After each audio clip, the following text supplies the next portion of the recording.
Hello there. Welcome to whatever we're calling this show.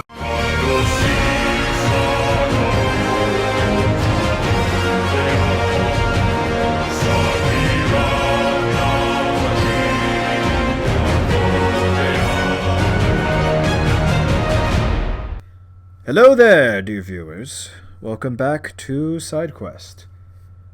Yet again, we're continuing on with our little deviation from the norm.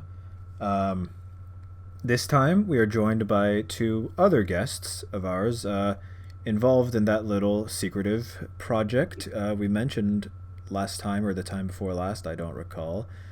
In this case, certain Mr. Lysander and certain Mr. Crit. Hello, greetings and salutations. And yeah, so again, just listening to what George here has to say and giving our 2 cents on that, because apparently you guys care enough about us too. Care about our 2 cents on such things. So, without further ado, let us continue. Where he was talking about... Wait. No. I'll just and if you're really good, money behind. I like the... There we go. Oh. And the for the edit. Wait. Pause recording. Recommence recording. And for our audience who are just listening and not watching, the prompter is saying, from the first Star Wars film, George Lucas retained all the merchandising rights to his films and characters.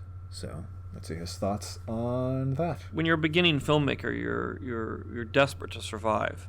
The most important thing in the end is survival, and being able to get to your next picture.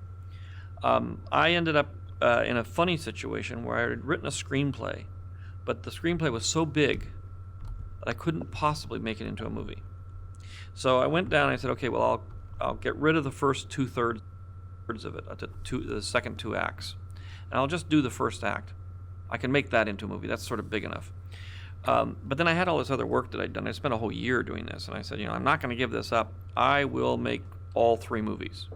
I'll make this into 3 movies. That's the way I'm going to do it. I won't just put this on the shelf and forget it and say, okay, I'm doing this movie. And at that point, I made a pact with myself that I was going to make all 3 movies. And in order to do that, as I started to make my deal with 20th Century Fox, I acquired the sequel rights because I didn't want them to bury the sequel.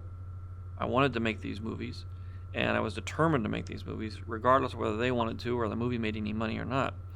And then I got the merchandising rights, which weren't anything at the time, because there was no such thing as merchandising on movies. Some TV stuff, but not movies. Their lifespan is just too short.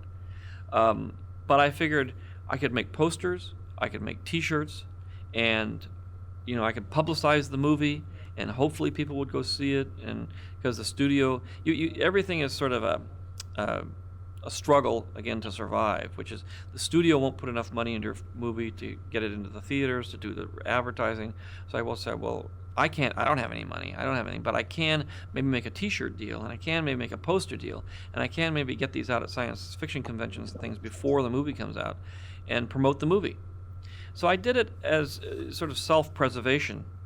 I'm a San Francisco filmmaker, I'm an independent filmmaker, I don't have a lot of resources, so I really have to think about how I'm going to get not only through this movie, but how I'm going to get it promoted and how I'm going to then hopefully have it make enough money to allow me to get to do the next movie. And as it turned out, the film was so successful, we were able to make toy deals, and we began to start the whole idea of action figures, of tie-ins, of toys that go along with movies. And over the years, that's one of the things that's helped me stay independent, be able to finance my own movies, and stay in business, really. So I find that interesting. Going back at the beginning when he talks about how he had had a whole trilogy planned. I find that interesting because there seems to be a back. Well, not saying that's inaccurate. I'm saying that's because to my understanding, he had two ideas for what how to follow up on the original Star Wars / A New Hope. If it was a success, he would pursue the story that ended up becoming The Empire Strikes Back. Whereas if it wasn't, he was going to do a low-budget direct-to-TV sequel, which ended up becoming the first of the Expanded Universe novels, that being Splinter of the Mind's Eye by Alan Dean good Foster. book. Yeah, it a little, yeah, there's a lot of, so I find that really fascinating that he always knew it was going to be a trilogy, but of what nature, I guess. I find it really interesting how that varies so much. I like how he thought that it was a clever idea to retain rights to the toys, to the merchandise and toys and whatnot, because if I'm correct, I believe toys are kind of one of the things that made Star Wars so popular. It was just all the kids wanted the Luke action figure with the little laser sword and Darth Vader as well. I don't know. I just got a real big fondness for all the toys.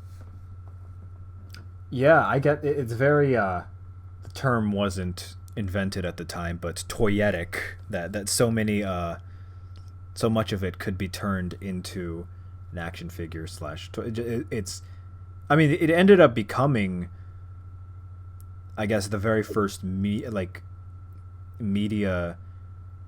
juggernaut that in the same way, because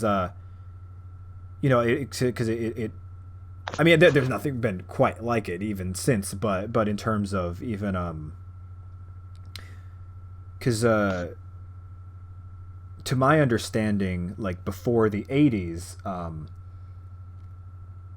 especially for kids stuff, like you couldn't directly advertise to the, like, because it was like, I think during like the Reagan administration or something, that in the US that made that changed things up to allow for that, which ended up leading to Transformers, G.I. Joe, and all those like thinly veiled not to be derisive of the quality of the shows, but they are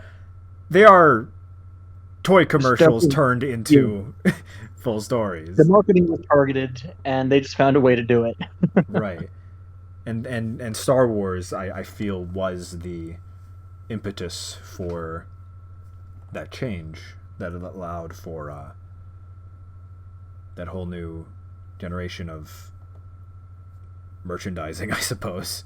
Oh yeah, absolutely. I remember as a kid going through the toy aisle and seeing a bunch of characters that like I didn't even recognize, and at the bottom it would say Shadows of the Empire, something like that, and I'm like, oh, okay, those are Star Warsy words.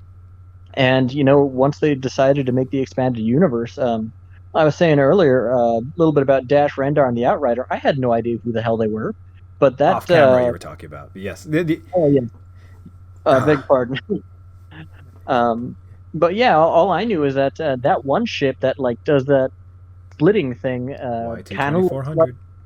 Yeah, kind of looked vaguely like Han Solo's Millennium Falcon, and I thought that was cool, especially because like the little cockpit had a swivel inside, so it was nifty. But point is that like they had so many different opportunities from that point, especially with the other movies, and even things that weren't in the movies at a certain point. And that's just neat. Yeah, absolutely agree. You were talking about Shadows of the Empire, whatever. As a big expanded universe fan, that is like, because Shadows of the Empire can be its whole other SiDEQuest episode, but to sum it all up, it was basically the concept behind that was to create a merchandise basically do all the things for a movie without the movie itself. So they had a novel, a comic series, a toy line, an official soundtrack even, and it's really funny to.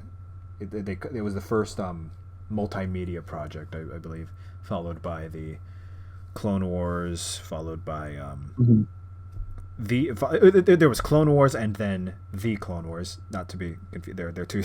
Yeah. Anyway, Yeah. Was the soundtrack done by John Williams? I don't believe so. There's a the only one that's coming to mind now is Prince Shizor's theme. Dun, dun, dun, Shizor, dun. Anyway, I've listened to that in video game mods so many times, but I'm often rambling, getting away from this thing here. So to our audience listening, the prompter is asking about the value of independence. Well, for me, it's very important. I think for most creative people, they don't like others looking over their shoulders saying, why don't you make that green? Why don't you make that blue? Well, why are you doing this? Why are you doing that? I don't like that. Don't put that in there. I want to, it's sort of like Michelangelo and the Pope in terms of doing the Sistine Chapel. It's a very irritating thing, and I'm sure Michelangelo was very irritated with the Pope. And so you try to get yourself into a situation where you only have to answer to yourself, where you can ask advice of people, and sort of work with your peers and mentors and things to try to do the best job that you can possibly do. There's nothing worse than the frustration of having somebody who you feel doesn't get what you're doing, trying to turn it into something else. And it's a very, very annoying and sort of frustrating thing, and I just never wanted to go through it. I was very fortunate as I came up through the film business that I was able to insulate myself from that. Occasionally I get a studio recutting my movie at the very end, but I would always fight and get it eventually, even if years later, get it cut back. But it comes out of film school, I think, where the primacy of the creative process in terms of making a film is what you live for. It's not a business. It's trying to create something interesting that you're proud of and try out creative ideas that may seem really off the wall, may work, may not work. Sometimes people are surprised that most of the films I've made don't work, and nobody's, they've been released, but nobody's ever seen them. And, maybe 40% of them are very successful. That's a very high percentage next to most people who maybe have 10 or 15% of their films work. But my films that don't work usually because because I tried some very experimental idea, I tried new ideas, and it just didn't work. As opposed to trying to do something conventional and just having it be too conventional and nobody wanted to go see it. So I'm very proud of all the movies I made. I'm very happy, with everything I've done. I like to watch my movies. Some of them work, some of them don't. Some of them the people like, most of them they don't. I like making movies. I mean, I like the process. I like trying out new ideas. And if they don't work, they don't work. And I've gotten myself into a position financially because finances are one of the key components of making movies. You have to have the resources in order to actually create what you do. So that's important. But at the same time, I've put myself into a situation where I can more or less experiment using my own resources. And if I fail, I fail. That's the reason that I've generated the money in the first place, is to be able to try things. And if it doesn't work, it doesn't work. That's where I spend my money.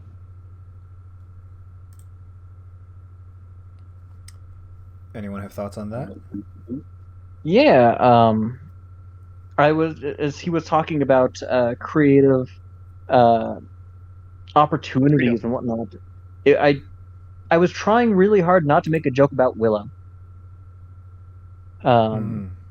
Yeah. It's just, I don't know. I could go off on a whole tangent about that movie, how much I secretly enjoyed it, but I can't believe that did as well as it did. But good for them. No, yeah, I enjoyed it. I should also probably talking- watch it. It's a good action. It's a good action movie with a little bit of romance and whatnot. Val Kilmer very early, and a terrible wig, but it's near to my heart. I respect that. I respect that. You know what's funny about George is that he sits there and he says the truth, which is probably what everybody who does any work that they actually do. Like, he says, "Oh, I like to sit and watch my movies," but then you'll watch an interview with Orson Welles, and Orson Welles will sit there and say, "No, it's like I can't imagine anything more dreadful than watching your own picture." He's like, "Because there it is, and you can't change anything about it." And George is like, "Well, he's like, I like, my movies, so 40%. But if you think about how many movies George has made, that's why he gets to that 40% pretty easy, because you think it's been like 7 movies or something? I don't know. It's a certain number, but that is pretty good. Like, if you've only made that many movies and they're that successful, then yes." No, yeah, and you get the same thing when you approach Tim Curry with anything Rocky Horror related.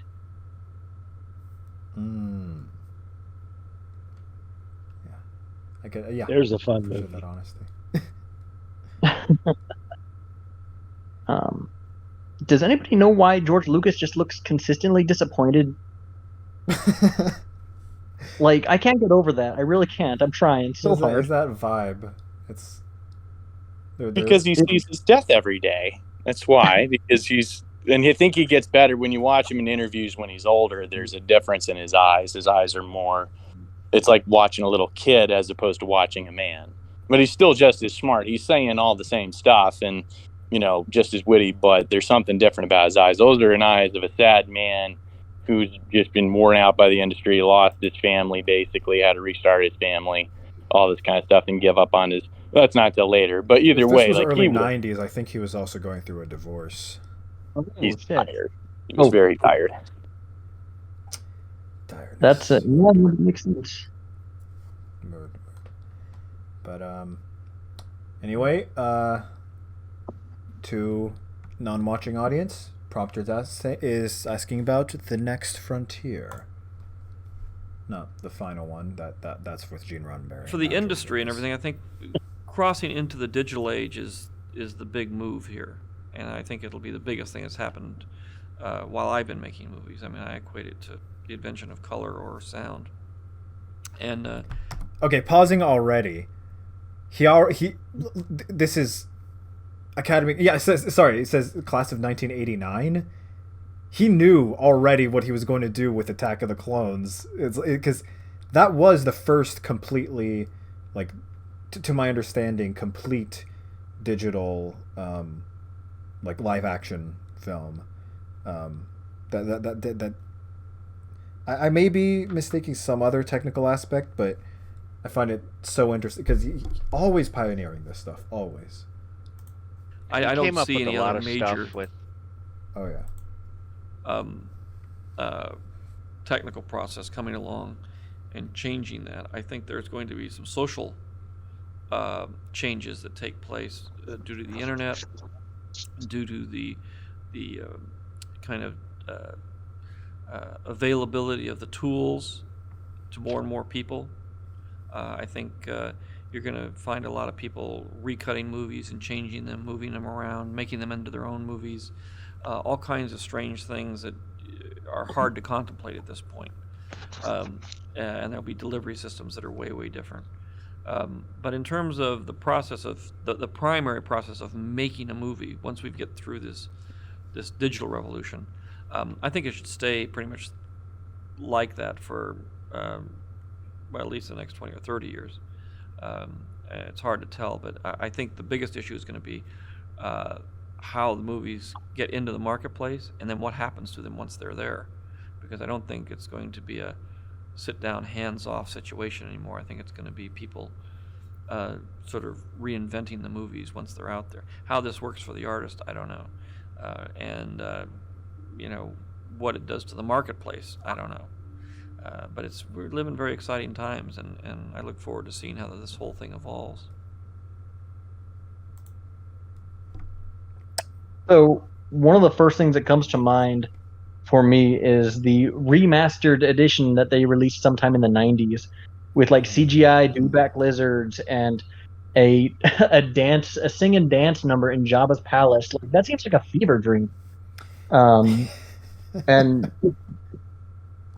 oh god, there's something to be said about advancing too far with technology. I remember walking into Sam's one day and seeing them playing Star Wars on one of the videos on their super big HD TVs on Blu-ray.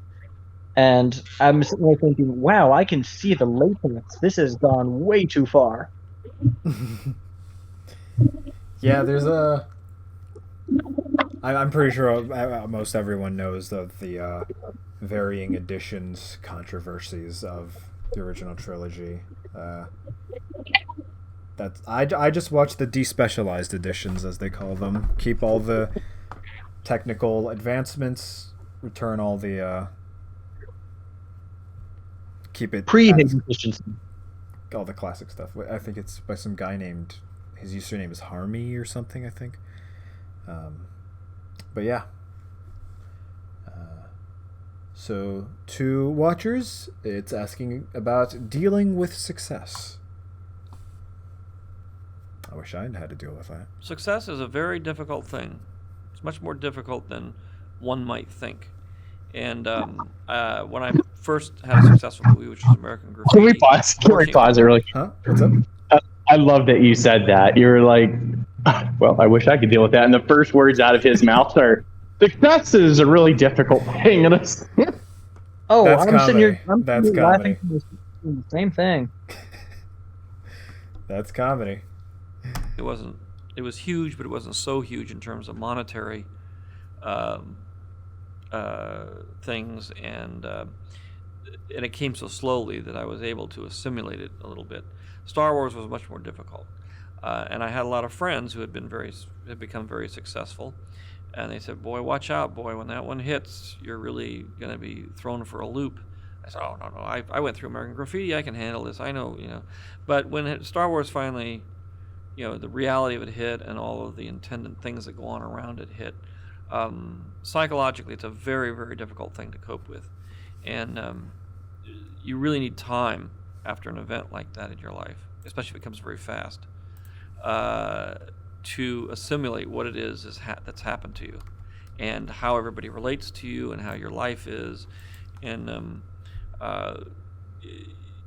it's hard to explain exactly what happens psychologically, because a lot of the constraints that you've had are now gone. Instead of scrambling to find one opportunity somewhere to do something, you suddenly have an endless supply of opportunities to do anything. So instead of trying to coerce somebody into saying yes, you're always desperate at that point to learn how to say no. Yeah. So because the first thing you do, and I've seen it with a lot of people, is you go out and you say yes to everything because it's all wonderful, wonderful things that are offered to you. And here you spent your whole life just begging and using every means at your disposal to get one person or two people to say yes to your project, or yes, I'll do this, yes, and then suddenly everybody says yes. Suddenly everybody wants you to do everything and anything you want, and then you have to start learning how to say no. And tons of opportunities come your way, wonderful opportunities, and but you can't do them all. If you start doing them all, your life gets very unfocused. You get overwhelmed, and you collapse basically. Your feelings of invincibility and stuff sort of turn into a morass of depression. And I've seen it happen to a lot of people, and I went through it myself. It's unavoidable if you're successful. And no matter how much you think you can deal with it, you can't. You need to have a lot of close family around you, a lot of friends to keep you honest, and take your time. Take a year and just slow everything down a little bit, and get away from the success part. Stay with yourself. Go off on a beach somewhere, or do something to kind of keep yourself aligned right. I made it a habit that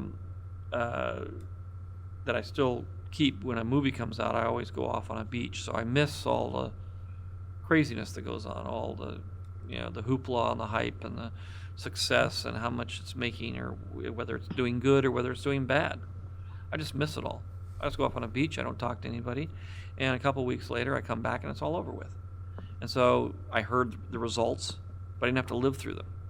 And I think it's a healthy way to handle success. I mean, don't wallow in it. Keep it at arm's length. Boy, is that true. I'm sitting here thinking, yes, says the guy who has his own ranch. Yeah, I've heard some parts of the story before, like especially in regards to the first film, the first Star Wars, that is, that he had no idea of the phenomenon it had become. He and his wife went off to Hawaii and then for like 2 weeks or something, just chilling. Came back as like, it's all over the news. He's like, what? That's pretty awesome. Yeah. So flooding back just all at once. It's like, oh, Surprise! Now famous. congrats, you're now the most popular movie in America. Oh, okay, okay. And next is dealing with criticism. Ooh.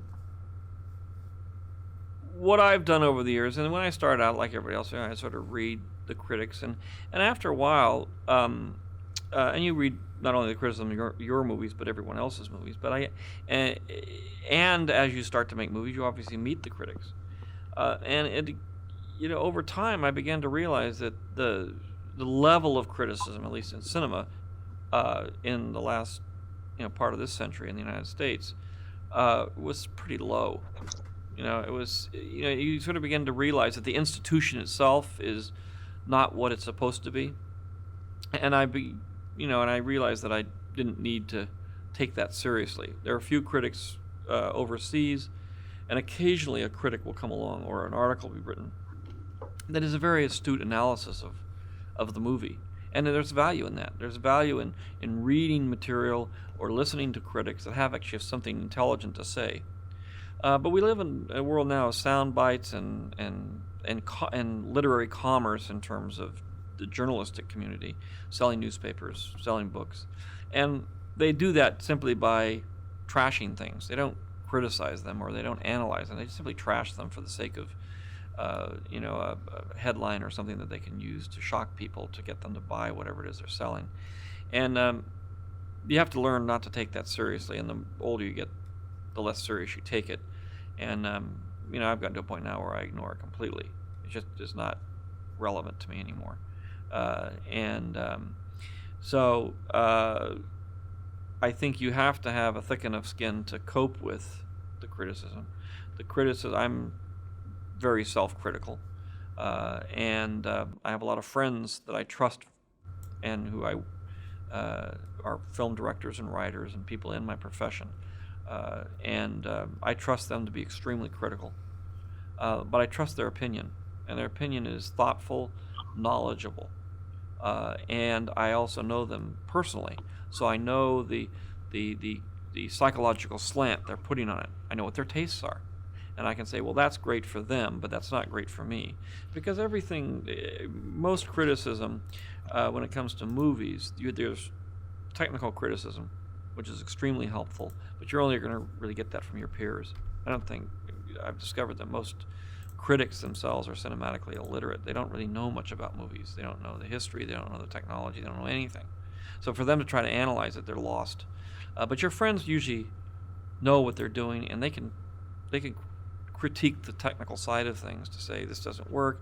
You're putting the cart before the horse. This kind of stuff. And then the rest of it is what you like. It's a personal, it's in the eye of the beholder. I like this movie. I don't like this movie. There's a lot of movies that are badly made that I love.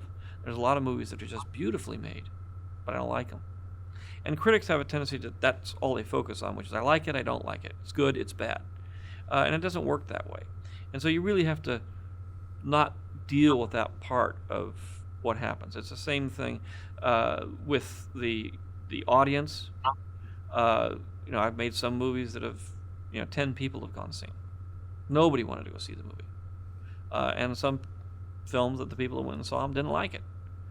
Probably maybe half a dozen of us actually liked the movies. But that's fine. If I like it, then I'm happy with it. And you have to sort of accept that no matter what. If nobody else likes it, you're not going to stay in business, the business of making movies, very long, because you need the resources in order to keep going. So you have to try to find a niche audience or some kind of an audience that has the same likes, dislikes, and aesthetic sensibilities that you have. I think one of the reasons that Stephen and I have been as successful as we have is because we like the movies. We like to go to the movies, we enjoy movies, and we want to make movies like the ones we enjoy. We want to be able to entertain the audience, we want to be able to startle the audience, we want to be able to blow the audience away and have them walk out of the theater saying, whoa, that was fantastic. I was really moved by that. That's where part of the fun of it is. You want people to think, you want people to be emotionally moved. There's a theory behind that in terms of storytelling. It's been around for thousands of years. That's where something like live theater or live performance is something that is very valuable, because you get instant feedback from your audience, and you kind of know the things that work and the things that don't work. That's the advantage that the Greek storytellers had and Shakespeare had, that us in the film industry are harder to come by, which is to be able to see an audience reaction and then adjust to what works. So you have to use your experience of sitting through a lot of movies. I don't ever see movies by myself. I always see them with other people. Because I want to know what works. I want to know where they laugh. I want to know where they don't laugh. I want to know what they think about it afterwards. Because in the end, that's the art that I'm working with is trying to communicate in a way that is effective, and people react to. So I can't ignore the people I'm telling this story to. Anyone got something to say about that? Yes.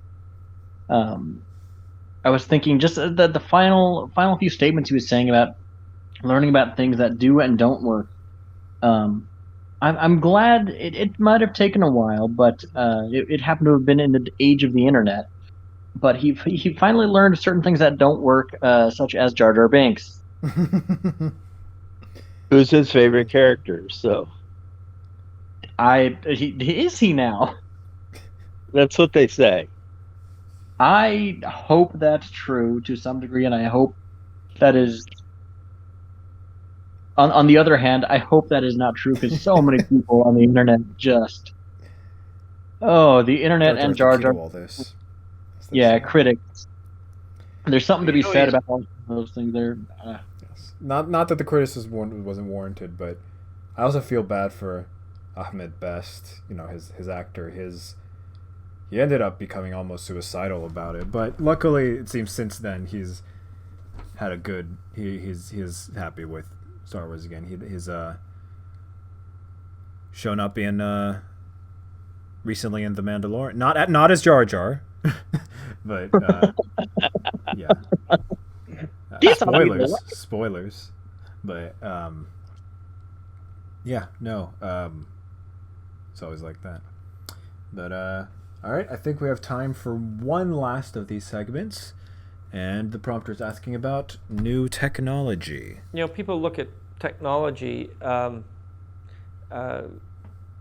as sometimes sometimes an end to things, and it isn't an end in certain cases. In the movie business, the act of creating in the art form of movies, the craft of movies, is completely technical. That's all it is. It's a big technical thing, as opposed to writing a book or something, which is partially technical. The writing part, using the different pens, the different papers, that was all a big deal as you went back. The first printing press, binding books, paperback books, cheap books for a lot of people. That's all technology that allows the writer to reach a better audience, and sometimes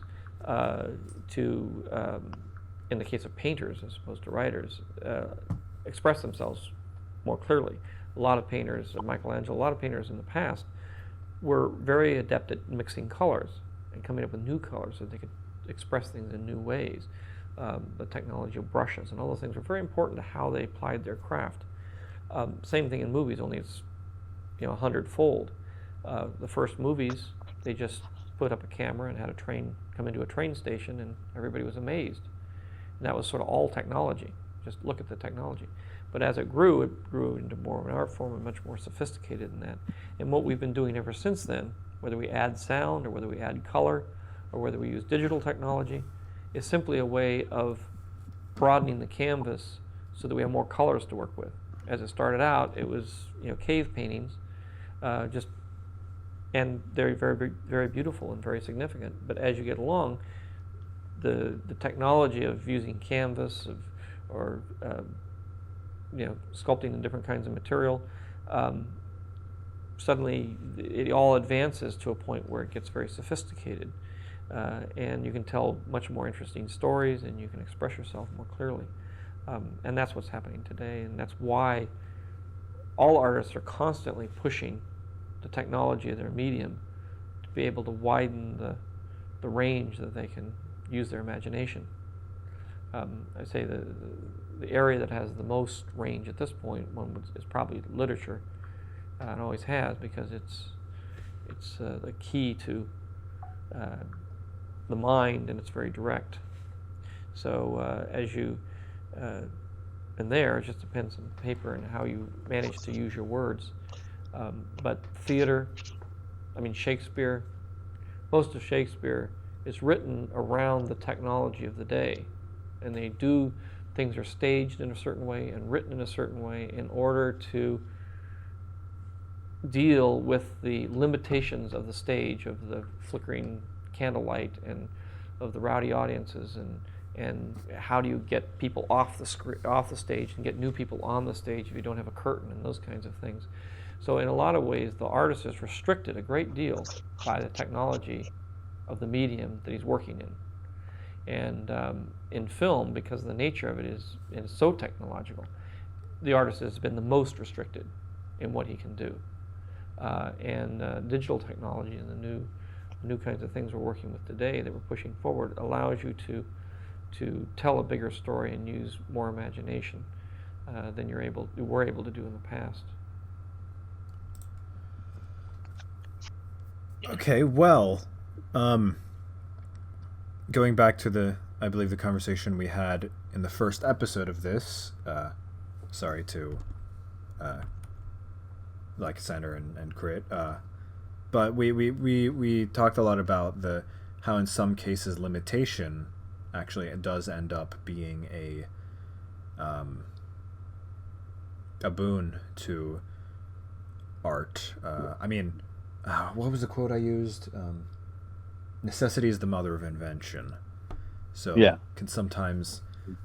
I find it interesting how sometimes that creativity can be spawned from having less access to things. Well, go ahead. Oh, thank you.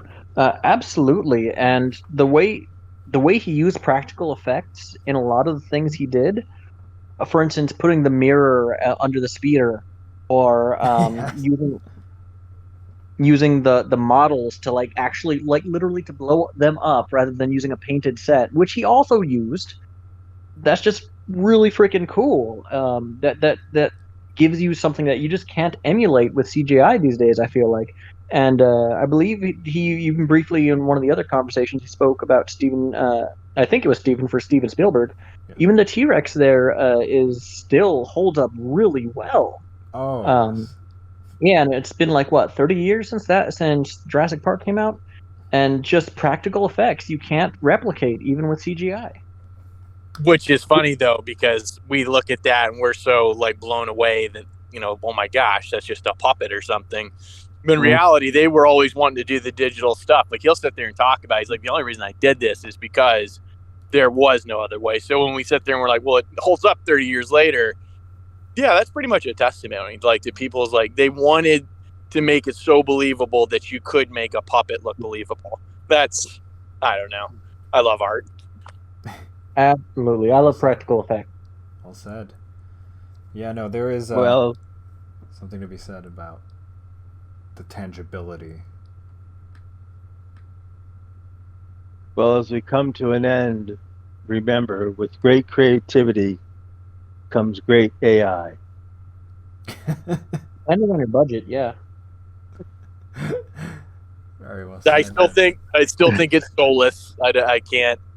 I think that it's the principle. We got to use it as a tool, and you can't let it become its own entity. But that's what the world wants, right? You want to create a god, that everybody can worship. And we keep coming back to AI. Why do we keep coming back? Because he did it. He said it the last. And I mean, that's all the Star Wars. If we were going to keep going with the Clone Wars, which hopefully our charting around this copyright will work, but no, I mean it's the whole it's epitomal. Like you can't get around it, and for some reason they're able to nail it to a degree in the public specter. But maybe not. Maybe it's not that at all. Maybe it's totally underneath the carpet and yada yada yada. And the dark side of AI even still exists all the way through Star Wars. People don't know. I don't know. It seems like there was some way to take care of it as a creature that didn't involve enslaving it. Which then I think if we do that, it's going to enslave us. But that's just me. It doesn't have a soul. On the topic of soulless, I think that is a wonderful and perfect description for the look I was talking about in George Lucas's eye. Mm. Yeah, he did look a little blank. Yeah, Not he soulless, looked- but blank. That's depression. Little- Yeah, but what can you say? Yeah. But yes. Anyway, thank you to Lysander and Crit for joining us today, Happy to. and thank you, audience, as always, for joining us. And until next time, may the force be with you, always. And also with you. And